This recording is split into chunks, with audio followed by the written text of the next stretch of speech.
Bueno, ya estamos aquí en nuestra entrevista central y para eso nos acompaña el distinguido Marco Cross, quien es miembro de la Dirección Política y secretario del Dominicano en el Exterior de la Fuerza del Pueblo. Bienvenido. Gracias, Joanny, Tony, hermano de todos los tiempos. Gracias. Gracias por invitarme una vez más a compartir con ustedes en este conversatorio con los dominicanos y dominicanas que residen en el país y también en el exterior. Muchas gracias. Que de hecho, Cross, como dominicano, hay cosas que nos duelen y que nos preocupan. Haití siempre ha sido una amenaza para la República Dominicana, sobre todo con las pandillas. Más de 300 pandillas se dice que hay en Haití, y aunque hay una fuerza multinacional que está luchando para que se puedan hacer unas elecciones ahora en agosto y probablemente en noviembre del 26, hay un rumor que está circulando en República Dominicana, y es que Barbecue, conocido como Barbecue, probablemente esté en República Dominicana, en el sector Piantini. Es el rumor que hay. Me gustaría si conoce de algo, o más bien nos puedes hablar respecto al panorama que se teje ahora mismo con la situación de Haití y República Dominicana. Bueno, en primer lugar, nuestro problema es que no tenemos control de la frontera. Este gobierno no tiene control de la frontera. Salen los migrantes por un lado y entran por el otro. No es verdad que el país está exento de esa gran masa de ciudadanos haitianos indocumentados. Tú sacas 10 y entran 20. Yo estoy de acuerdo con que el pueblo haitiano es un pueblo muy pobre, con muy poca formación intelectual, y este país necesita de mano de obra, lo sabemos. Y los empresarios utilizan en su gran mayoría en la construcción, en la agricultura y hasta en las áreas de turismo y en el servicio doméstico a los ciudadanos haitianos. Ahora bien, lo correcto es que como necesitamos la mano de obra, el Estado Dominicano organice a esos haitianos. Porque recuerdo yo, no lo viví, pero lo leí. Cuando Trujillo, cuando Balaguer en sus 12 años, la gente venía al país a cortar la caña y lo hacía como braceros haitianos, con una tarjeta de residencia por el tiempo de la zafra, de la caña. Estaban organizados, sabían cuáles estaban aquí, todavía en ese tiempo no había control digital.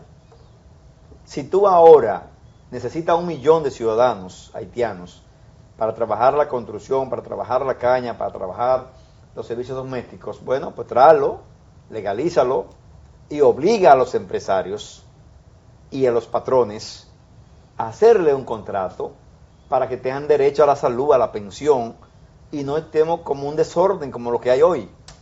Por eso la ley de municipio estableció cuando se hizo que debe haber un padrón de ciudadanos y residentes en el país.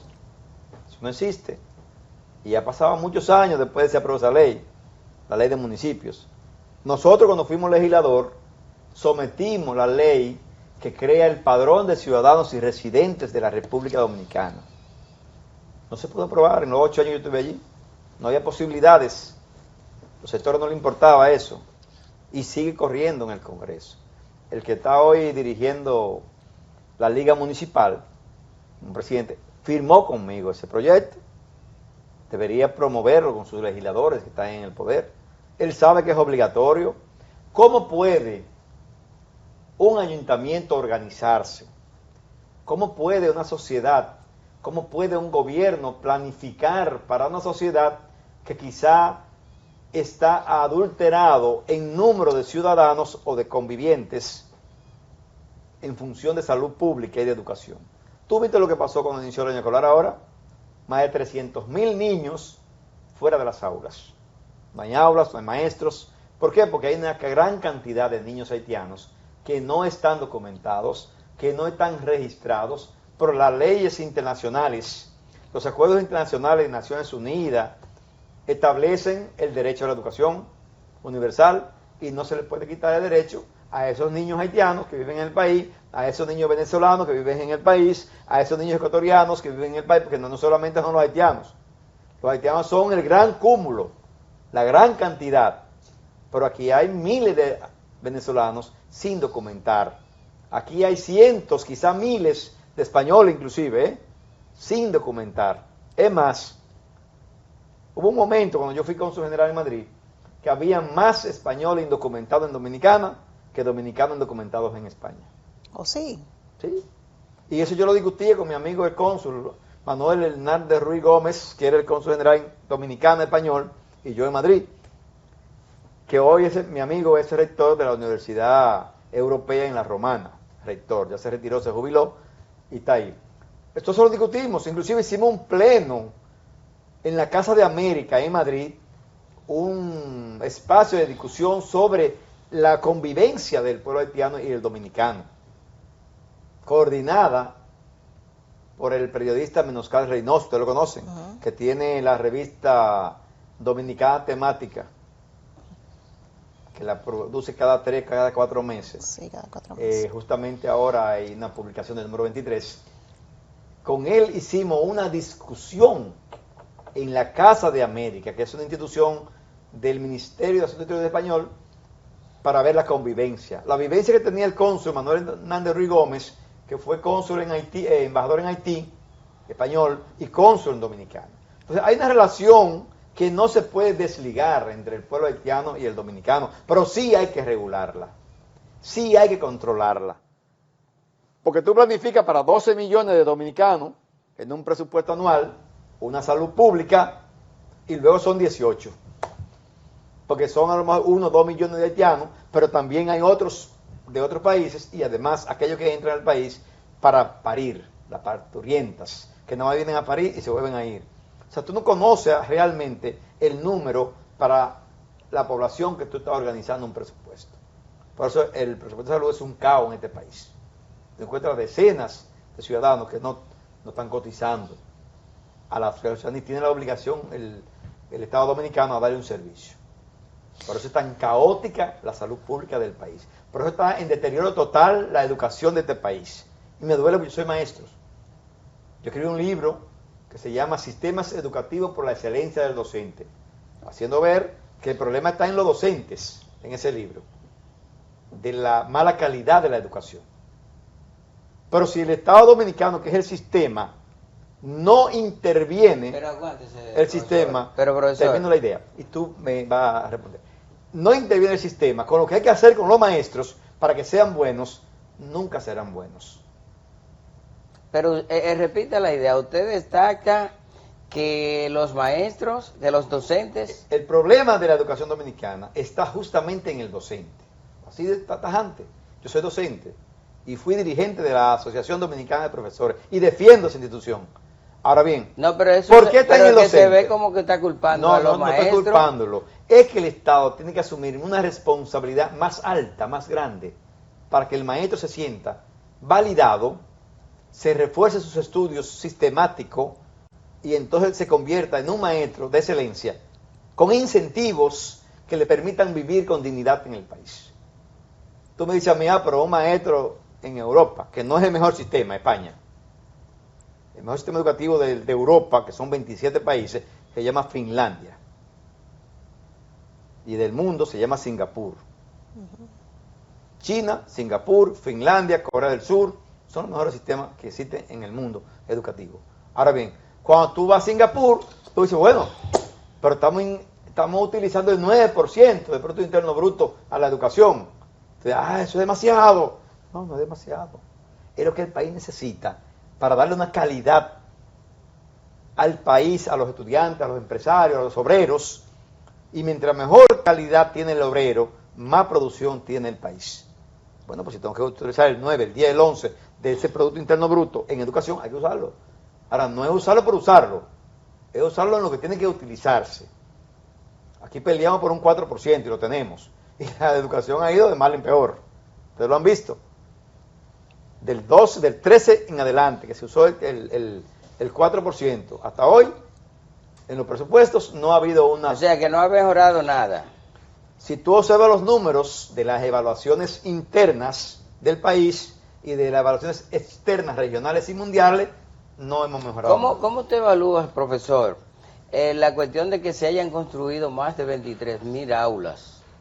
¿Cómo evalúa usted que en la República Dominicana la estancia extendida viniera no solo a resolver un problema, digamos, de concentración de los estudiantes y bajar lo que tiene que ver la deserción escolar, la deserción escolar?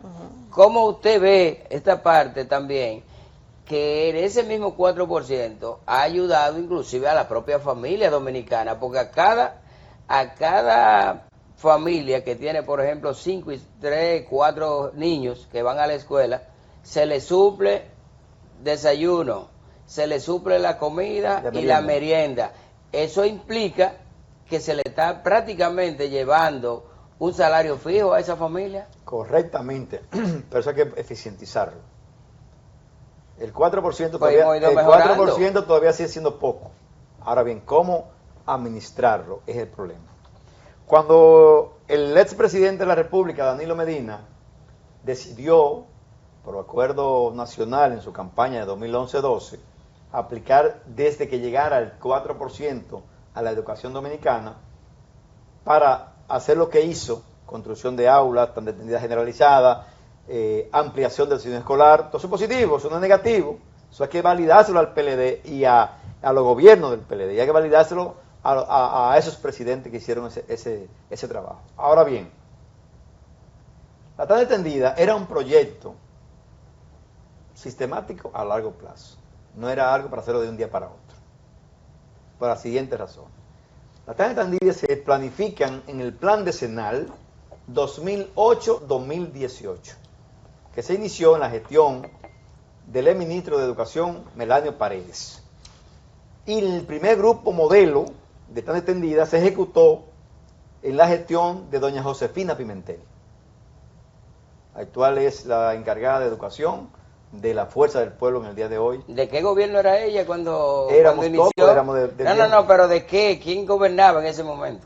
En el 2008-12. No, en el 13 que se implementó la tanda extendida. No, la tanda extendida se implementó en el 2011.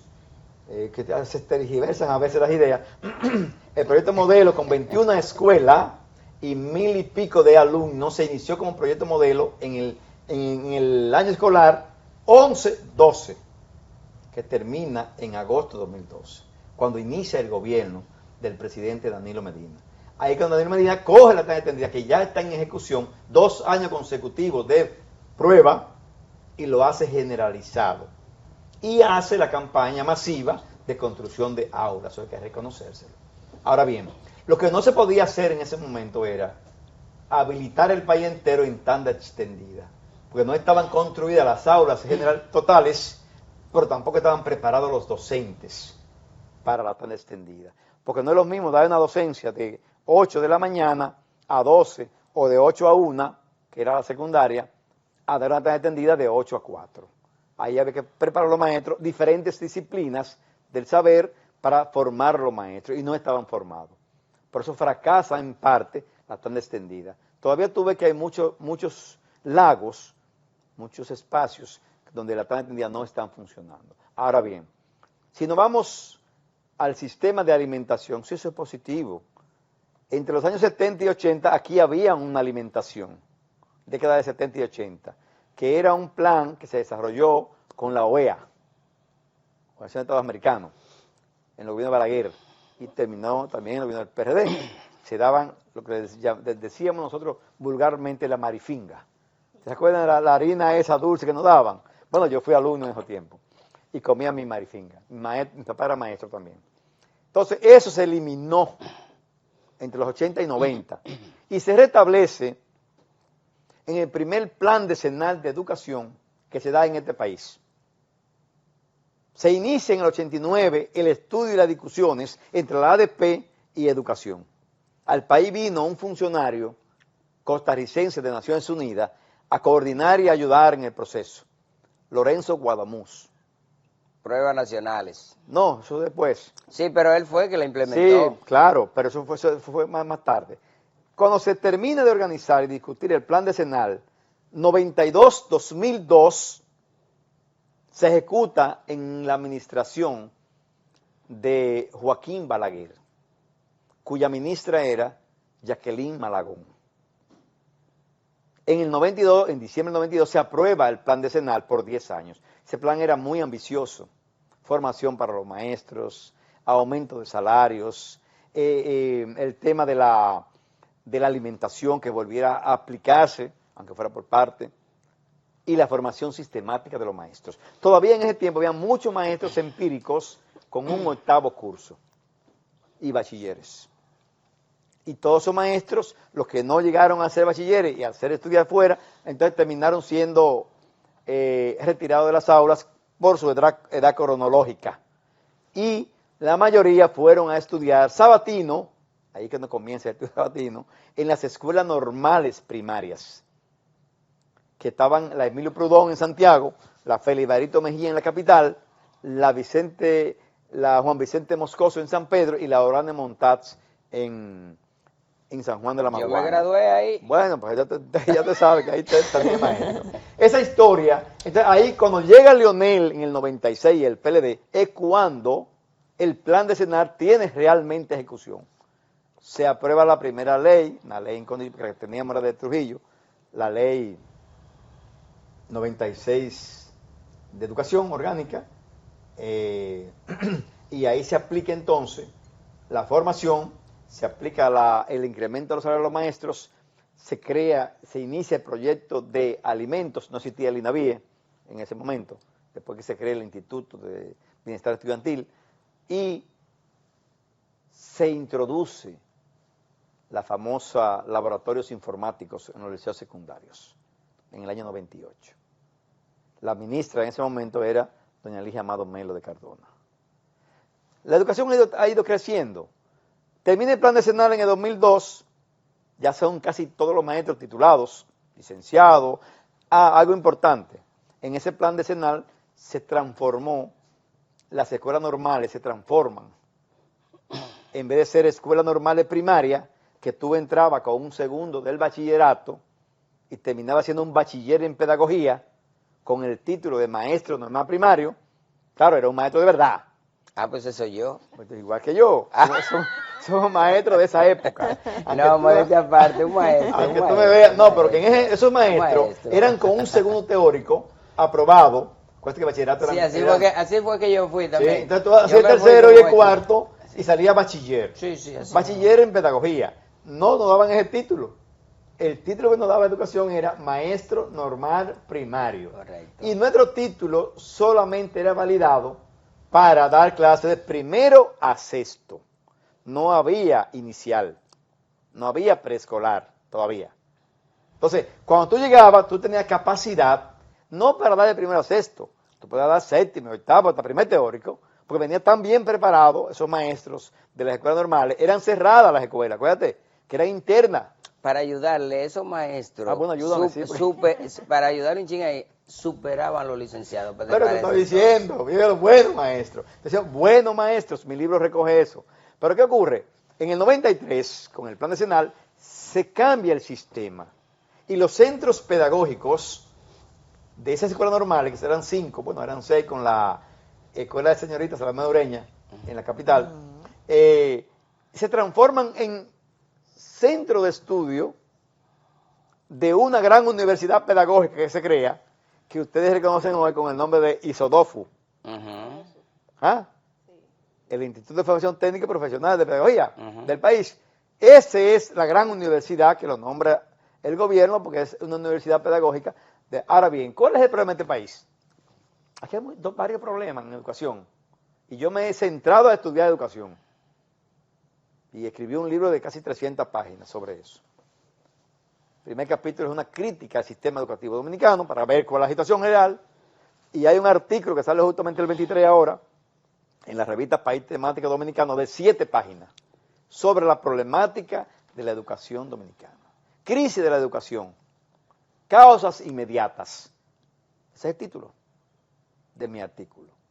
Eso va desde los alimentos hasta la formación. Cross, Los yo docentes. tengo sentimientos Bueno, no hemos ido a encontrados. educación, pero Sí, creo que- y me quiero quedar ahí. Yo soy una apasionada, claro, de la educación, porque insisto, lo digo y lo sostengo, que la educación es la columna vertebral real del desarrollo de un cualquier pueblo, país del así mundo. es. Yo tengo sentimientos encontrados con el tema de los docentes de nuestro país. Y voy muy de acuerdo con usted con el tema de la preparación. ¿Por qué? Porque cada vez que se hace la famosa evaluación docente, lo que tenemos es mucho maestro rezagado al su mismo sistema. Ahora bien, yo me pregunto, usted que maneja muy bien el tema, lo ha podido escribir, lo ha podido vivir, lo ha puesto en práctica, ¿cuál es la problemática? Porque he escuchado la misma ADP en muchas ocasiones y al mismo Ministerio de Educación decir que los maestros no quieren prepararse porque quieren hacerlo justamente en el horario de dar la docencia. Otros dicen que el Ministerio de Educación no le aporta las facilidades a los maestros. Entonces, como en este dimidirete hemos perdido unos 10 años buscando o poniendo excusas. Entonces, ¿qué pasa? Los sistemas educativos ya van muy avanzados, pues entre la tecnología, los conocimientos, los avances, los descubrimientos, todo va a millón, va súper rápido. Y los maestros están discutiendo si me preparo o no. ¿Qué entiende usted como experto que se necesita poner sobre la mesa? Porque hay que hacer un diálogo urgente.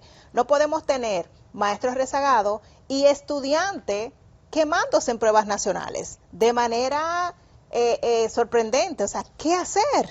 Bueno, yo soy de criterio que para visibilizar un cambio real en educación, donde lo reconozcan las pruebas nacionales, donde lo reconozcan las evaluaciones regionales o mundiales como PISA, hay que hacer una transformación desde adentro pero profunda.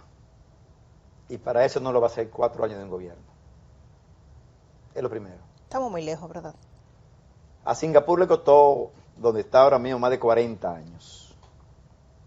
Si mi libro te cuenta la historia de cómo era Singapur en el 58 del siglo pasado y dónde está hoy, qué hicieron ellos. Yo te cuento eso para que conozcan todo el sistema a profundidad.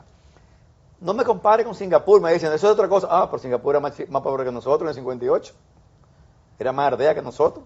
Era un pueblo de pescadores en esa islita pequeñita de 500 kilómetros cuadrados.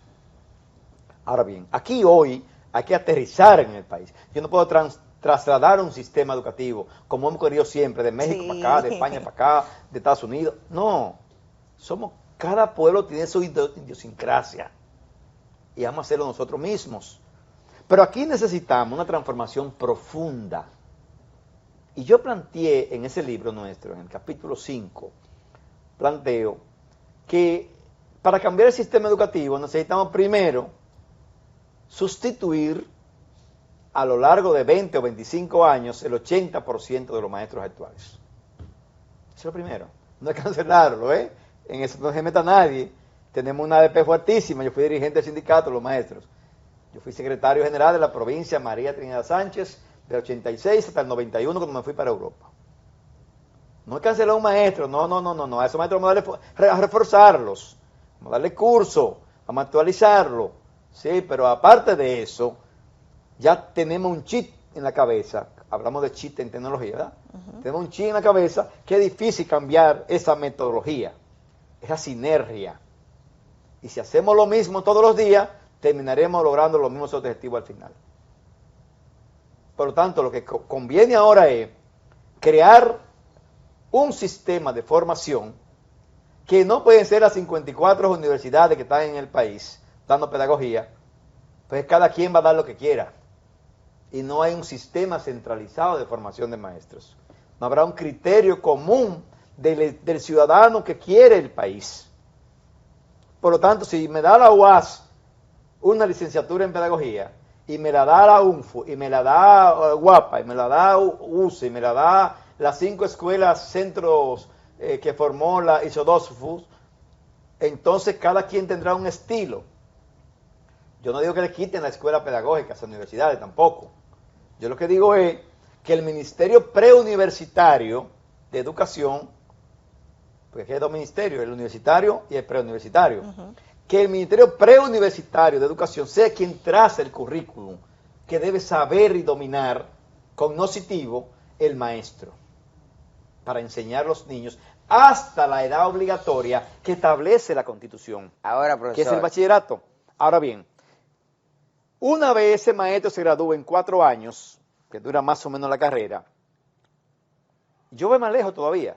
Yo hablo de inversión del Estado para formar a los maestros públicos, porque tiene por obligatoriedad, la Constitución lo obliga al Estado a dar una educación de calidad y gratuita. Pues el maestro lo paga el Estado, pues también debe formarlo el Estado. pero Cuando algo. un maestro tiene que irse a trabajar 8 horas a un supermercado, a una cafetería, a una oficina, y estudiando sabatino, o los viernes en la noche en una escuela, no es verdad que va a aprender bien. No está dedicándole el tiempo suficiente Ahora, para yo creo que aprender. usted está siendo injusto.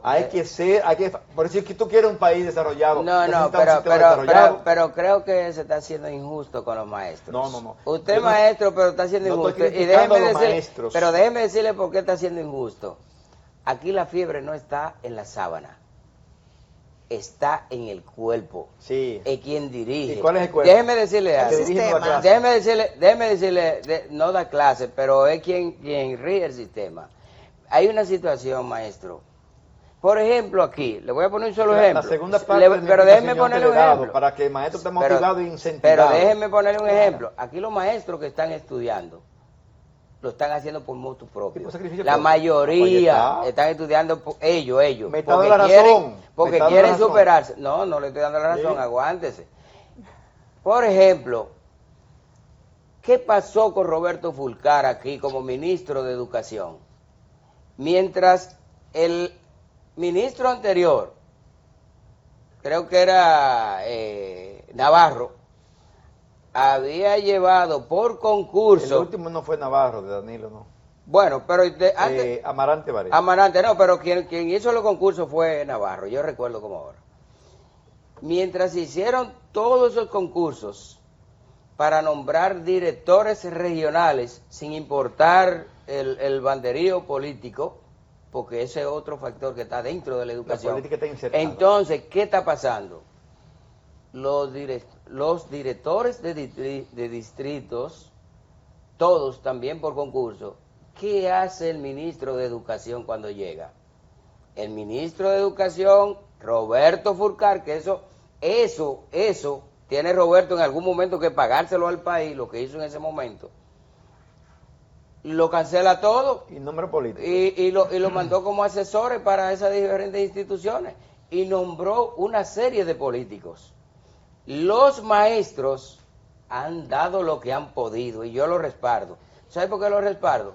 Porque la mayoría que se están graduando ahora mismo de las universidades con maestrías, con posgrado, en diferentes áreas, lo están haciendo voluntariamente, pero no porque el Estado se lo está dando. Por eso creo que es Pero injusto Tony, lo que mira, está yo no diciendo. estoy criticando al maestro en sí.